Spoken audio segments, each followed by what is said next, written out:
नमस्ते everyone, welcome back to moments of mate. आज की वीडियो में हम बहुत ही इम्पोर्टेंट टॉपिक पर बात करने वाले हैं, पीसीओडी एंड इंसुलिन रेजिस्टेंस। आपने सुना होगा कि पीसीओडी से जूझ रही महिलाओं में इंसुलिन रेजिस्टेंस कॉमन होता है, बट ये होता क्या है एंड इसका पीसीओडी से क्या रिलेशन होता है एंड इसे कैसे कंट्रोल में किया जा सकता है। तो ये सब हम जानने वाले हैं बहुत ही आसान से शब्दों में। वीडियो में एंड तक बने रहें जिससे कि आपको पूरी जानकारी मिल सके। तो चलिए शुरू करते हैं। तो सबसे पहले हम समझ लेते हैं कि इंसुलिन क्या है एंड यह कैसे काम करता है। इंसुलिन एक हार्मोन है जो हमारी बॉडी में पेनक्रियाज द्वारा प्रोड्यूस होता है एंड इसका काम होता है ब्लड शुगर को कंट्रोल करना। जब हम कुछ खाते हैं तो इंसुलिन हेल्प करता है ग्लूकोज को सेल्स तक पहुंचाने में, जिससे हमारी बॉडी को एनर्जी मिलती है। तो चलिए अब हम समझ लेते हैं इंसुलिन रेजिस्टेंस क्या होता है।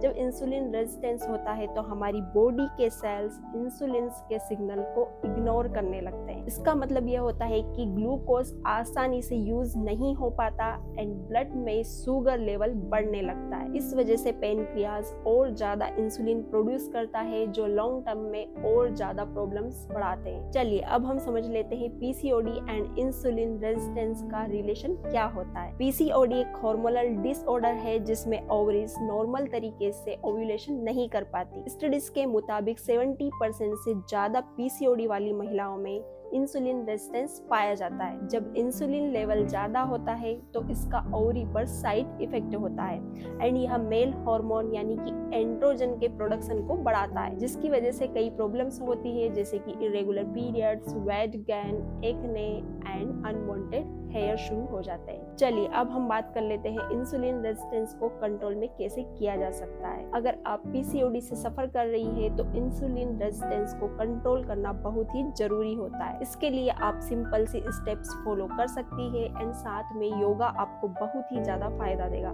तो चलिए सबसे पहले हम जान लेते हैं इसके लिए आपको कौन कौन से स्टेप्स को फॉलो करना है एंड इसके बाद में आपको कुछ इफेक्टिव योगासन बता दूंगी। तो सबसे पहले तो आप अपनी डाइट पे ध्यान दें, रिफाइंड वाले कार्ब्स एंड शुगर को कम करें, whole grain, fibre rich food and protein को अपनी डाइट में शामिल करें। इंटरमिटेंट फास्टिंग यह इंसुलिन के लेवल को बैलेंस करने में मदद करती है। तो चलिए अब हम बात कर लेते हैं योगा एंड एक्सरसाइज के बारे में। आपको कौन कौन से योगासन अपनी डेली लाइफ में फॉलो करना है। तो सबसे पहले आसन की हम बात करते हैं मंडूका आसन, जिसे कि फ्रॉग पोज भी बोला जाता है। यह पेनक्रियाज को स्टिमुलेट करने में हेल्प करता है। मंडूका आसन इंसुलिन सिक्रेशन को सुधारता है एंड डाइजेशन को भी बेटर बनाता है। सेकंड आसन है धनुरासन, जो कि बहुत ही अच्छा आसन है।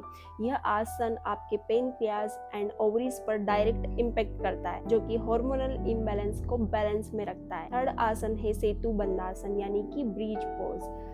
सेतुबंध आसन हमारे थायराइड एंड रिप्रोडक्टिव ऑर्गन्स को एक्टिव रखता है, जो इंसुलिन बैलेंस में हेल्प करते हैं। फोर्थ आसन है भुजंगासन, जो कि मेटाबॉलिज्म को बूस्ट करता है एंड इंसुलिन रेजिस्टेंस को कम करता है। फिफ्थ आसन है मलासन, जो कि पेल्विक रीजन में ब्लड सर्कुलेशन को बढ़ाता है एंड पीसीओडी के सिम्टम्स को कम करता है। सिक्स्थ आसन है सूर्य नमस्कार, जो कि फुल बॉडी वर्कआउट है।